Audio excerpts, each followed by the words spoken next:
Here's another vlog, another successful booking of Ma'am Irene Ferrante Imas. So nagbook na to siya nung mga nakarang buwan, yung papunta ng Manila to Tacloban. Nya karon na pod ang iya na pod gibook sa ako is Tacloban to Manila. Pabalik na pod nga re. Kaibigan to ng katrabaho ko si Ma'am Bergie.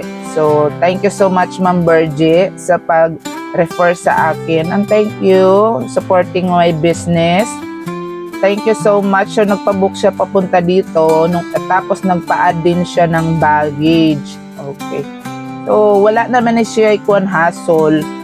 So, ang gibook na nako siya. Okay naman daw sa iya ang time, tsaka oras. Kailangan daw papunta dito hapon. Of course, pagpapunta dito hapon kasi minsan 2 hours or minsan 3 hours inconvenient. Tapos kung biyahe mo pa 2 hours and then you have to be in the airport like 2 hours before the departure. So, traveling consuming like 4 hours or 5 hours, di ba? So, kailangan hapon jud. Normally, pag mga probinsya, hapon jud imo flight. So, okay naman sa iya. Ingon naman si Ma'am Bergie na bukas na lang daw ang bayad kasi yung pera na sa bahay. So, walang problema. So, ayun nga, binook ko na siya. Tapos, sinend ko na sa iya ang ticket. Pinakita ko sa Facebook sa iya nga, nabook ko na yung passenger. So, kinabukasan na yon.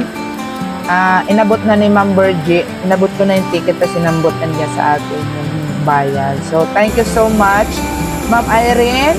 And have a safe trip. I'll see you for the next booking.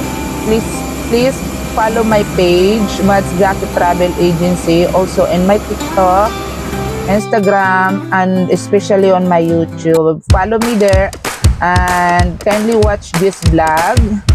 And thank you so much. Have a blessed day. See you for the next booking. Bye.